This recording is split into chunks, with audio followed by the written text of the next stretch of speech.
Hi, this is Misha, and this is our first video on the look at this firearm, or rather this upper receiver. Nothing too special here. There are already a number of YouTube videos on it.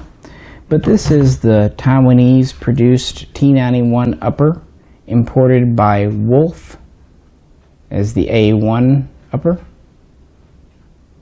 And we're going to be working with this. And right now this is kind of the proto form of what my gun will ultimately end up being. I do have the complete upper. I have added the carry handle, as you see, and the correct height front sight, and the pistol grip, thanks to T91 Tactical, who seems to be about the only outfit doing parts for these. I've just dropped it on a Colt 6920 lower with a CAR-15 stock for the moment, because it's not too dissimilar to the original. However, the next time you see this gun, it'll probably be on a different lower and with pretty much all Taiwanese parts, so that will be coming next time. But I figured this is here, so why not at least do a kind of an introduction to it, and we'll revisit it from time to time over the spring and summer. So the T91, basically this is the Taiwanese gun that was the result of many years of development, really thinking about it, about 40 years, and it is kind of a combination of the two guns I brought out on the table here. The original Colt M16 A1,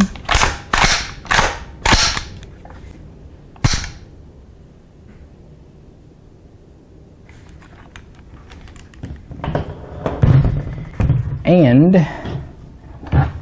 the quite famous these days Armorlight AR18, or AR180 in this case. And it also has some passing resemblance to its Asian cousin, the Daewoo, both the K1 and K2. But really only room on the table for 3, so we'll save the Daewoos maybe for video 2 as comparison. To very, very briefly recap Taiwan's military history, obviously after 1949, mainland China, all that, they would be using quite a few surplus American guns throughout the 1950s and 60s. They would adopt the M14. They were actually one of the few nations outside of America to adopt the M14. And then after production was shut down in America, the M14 line at the old Springfield Arsenal, once it was shut down, was sold to Taiwan in 1967.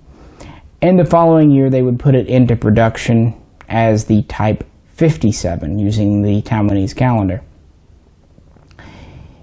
Of course, it would be in 7.62 NATO. It's an M14. I mean, for all intents and purposes. A little bit different wood, of course, a little bit different finish on the metal, but an M14 made in Taiwan. However, this is the late 60s. The M16 is already showing 223 in Vietnam. So Taiwan really quickly starts to develop its own 223 rifle. Now, again, they use these two as the basis. From the M16, which the A1 was fully developed by the early 70s. They really liked the full-length 20-inch barrel with the pencil profile. They liked the receiver styling, really the bolt styling. They liked pretty much everything about it except the direct impingement gas system. They simply didn't feel it was reliable enough for their needs. So they basically took the M16A1 and combined it with a very updated version of the short stroke gas piston, the multi-piece gas piston from the AR15, which itself was starting to come onto the scene in the late 60s and was getting, if not popular, at least well known in the 70s. So what they would come up with, what they've started to develop at Factory 205, which was the military factory then and still is today, they would take an M16A1 and combine it with the gas piston system, modified as it was from the AR-18, to introduce what we know of as the Type 65. These guns would be tested in 1974, 1975, and then officially adopted in 1976, going into production a short time later. They were a full-length rifle, much like the A1, and they would have a few different versions, including the K2, the K3, and carbines. Now, I'm kind of glossing over it because I haven't held a Type 65, so I don't know a whole lot about them to get into the details, but that should give you a general idea. And this would slowly replace the older Type 57, although there are some 57s still in reserve stockpiles in Taiwan to this day. Throughout the 80s, they would just refine this design. And then in the early 90s, beginning around 1992, they would work on a carbine project. And work would kind of go a little slow. However, in 1997, 1998 timeframe, they would officially adopt this new version as the Type 86. And this is important because it's the direct forerunner of this gun here. The Type 86 was kind of their answer to either the late Colt M16 A2 Carbine or early M4 Carbine. It would have a shorter barrel. The barrel was about 14.8 inches, give or take, so pretty short. It would use a telescoping stock, then it would use a variation of their movable carry handle or rear sight, and begin to start to feature Picatinny rails later on. This Type 86 was tested by the Taiwanese, and it was considered for adoption to replace the older guns. However, in the end, only the Navy purchased a few, and they only manufactured about 5,000 from around 2000 to 2002 in that time frame. So it wasn't terribly successful. A lot of people looked at it, it didn't really go anywhere, but it wasn't really a problem because the Type 91 here would soon eclipse it. Adopted in 2002 and going into production in 2003. This is obviously still in production today because we're getting upper receivers. This would really become Taiwan's modern military standard issue rifle. So what do we have here? Well, the barrel length is a little confusing to me. All the sources online, what few there actually are, report the barrel at 406 millimeters, which would be approximately 16.1 inches, which this one has. Although some people have claimed it has a 14.5 or a 14.8 inch barrel. Now the reason this is a little confusing, are we counting the flash hider muzzle device or not? You shouldn't when counting barrel length, but sometimes it does get counted in, especially when you're translating from foreign sources. So the barrel is either 16.1 inches with the flash hider or 16.1 inches without, and so the flash hider adds an extra little bit. It's actually a pretty long hider here. This is a heavier profile barrel, it's not a pencil. Some people call it a SOCOM profile, I'm not sure that's exactly right. We have a gas piston system, short stroke, we'll look at in just a second. We have these pretty unique trapezoidal shaped two-piece handguards. They come off very easily. There's a pin in the front, it's captive. You just drive it out. In the back, we have a pretty standard rear. The upper receiver is very M16A1 style, sans forward assist. We have the old style port door and brass deflector, such as it is, a little hump there. So it's kind of like the old Colt 604. However, we have a Picatinny rail, standard, 1913 compatible. And as you see, I put the carry handle on this one. This one has an A1 style rear sight on it with two apertures, but unlike the A1 here, which you have to use a bullet tip or other tool to adjust, this one does have a thumb latch here, thumb screw. So it's 1 improvement they made. There's also just a standalone rear sight unit for this, and of course many in modern military parlance would just simply go to whatever optical devices they want. Now, as I said, this is on a Colt lower, so we're not really caring about this. This is just something that was relatively appropriate. So let's take a look at what we have here and what Wolf has done.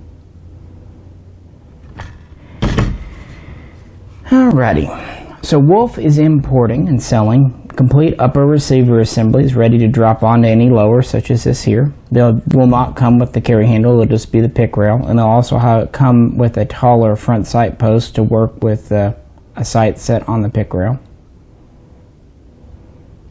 Pretty much all the parts in this upper are Taiwanese. The handguards, the gas system, the bolt group, the charging handle, the upper receiver, the port door, all Taiwanese. Flash hider is also one of the variants. There's another variant. This is just a pure flash hider. What's interesting, it's kind of asymmetrical, which is correct. It should be. It's very reminiscent of the Daewoo K2. There's another version, though, that also doubles as a muzzle brake.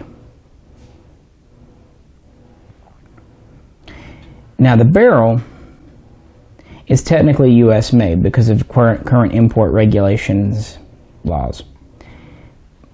What's claimed online, and I have no reason to disbelieve or believe, it's just said that these barrels are brought over as blanks from Taiwan and they're finished out here by Wolf or a subcontractor.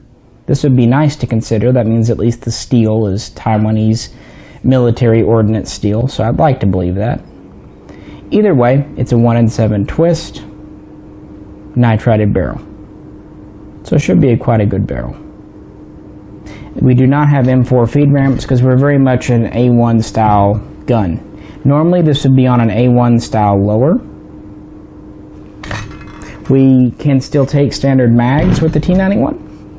The selector, the military selector, looks the same as this Colt here, except it would be 4-way on the military gun: safe, semi, burst, and automatic. This is a Taiwanese pistol grip. I actually really kind of like it. It's A2 style-ish, but it's more swept back, kind of flares out. Has a storage compartment in the bottom with the trap door. Actually quite roomy in there because of the size of the grip.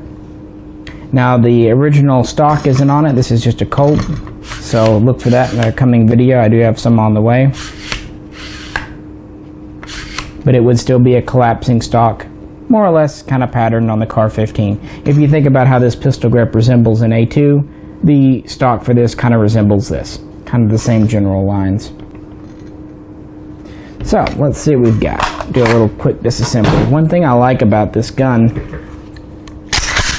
is just how easy it is to disassemble. When I say that, I forget how hard this receiver is to get this push pin out. There we go. Start to get a little easier. Droop. Look at our bolt group here. Here's our bolt. Pretty standard looking bolt. It is standard with the notch in the bottom for full auto. The notch does seem a little larger than a lot of ARs.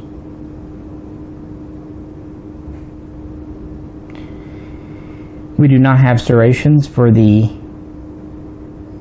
forward assist because we don't have one. We are tapered a little bit in the back here. We don't really have a separate gas key. Instead, this is all part of the bolt up here. And it's a different shape because we're not using a direct impingement. The bolt head itself is pretty well standard.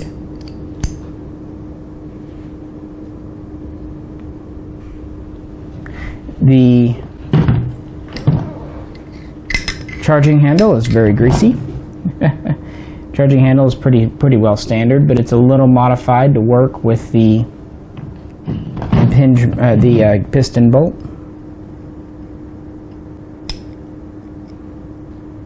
Very greasy. And that's pretty much, of course, your standard disassembly. What's really interesting about this, shut this closed for a sec, is the gas system.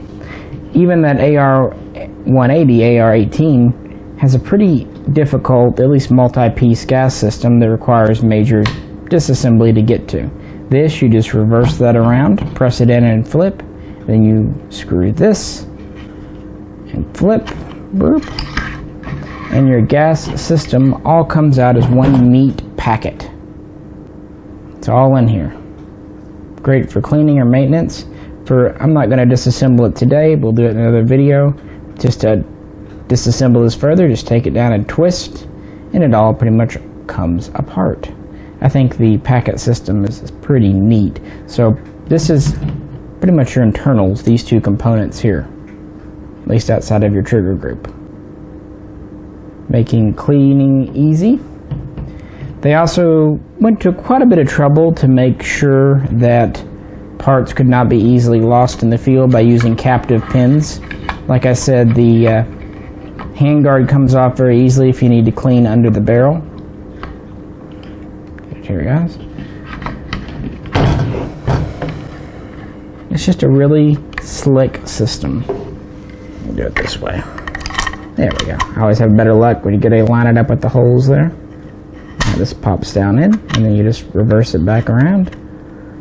Line that back up. Press this in to rotate it back. And now we're locked. You see we can't rotate this with the lock on. That's pretty much what we have here. For a piston gun, it's actually not terribly front heavy. These handguards are actually quite slim and thin. I like that. They're very solid feeling. They do have a heat shield. They feel very good. The polymer on this feels very dependable. And again, even though it's a piston gun, it doesn't feel like a pig. It's actually quite lightweight considering the heavy profile barrel and having this big packet up here.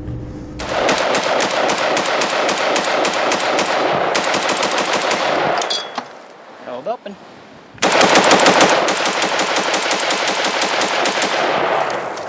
And held open. Sweet.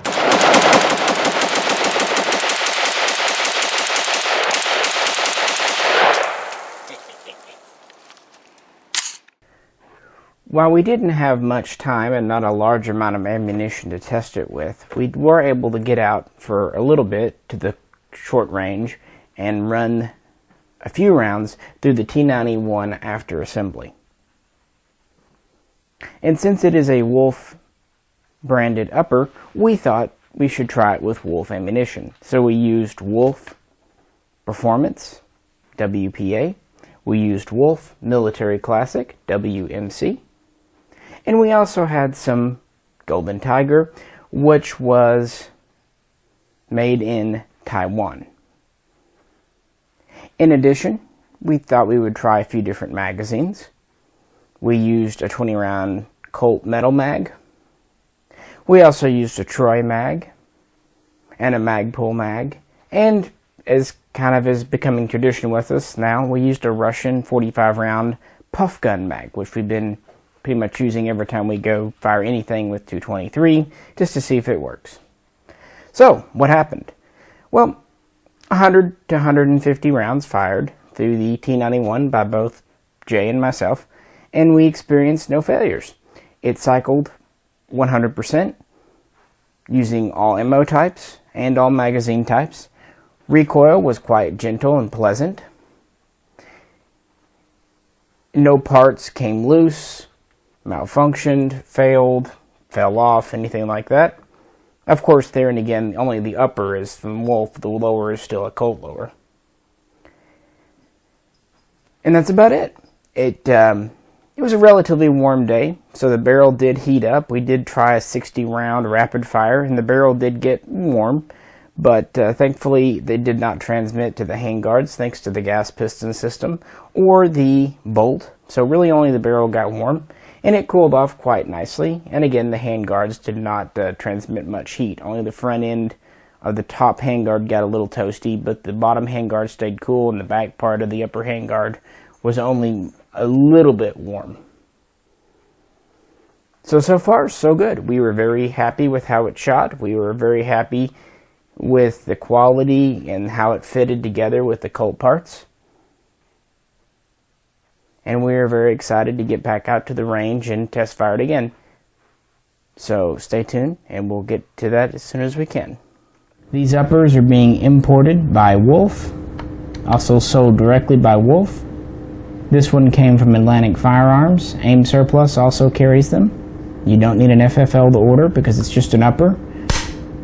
Retail is $4.99, and for that you do get the complete upper, including the charging handle and bolt and all that. So really, if you're wanting a piston style AR-15, get a cheap lower, throw a lower parts kit in it, you can get into one for under $700, maybe even a little under $600. So this is definitely the most affordable piston gun we've had so far, and since it is a military issue upper, I'm expecting, frankly, it to run quite well. If you have any questions or comments, please post them below. And if you liked the video and could, please click like. And also, if you'd like to help support the channel, please check out the link to our Patreon page. This is Misha, and we'll catch you next time.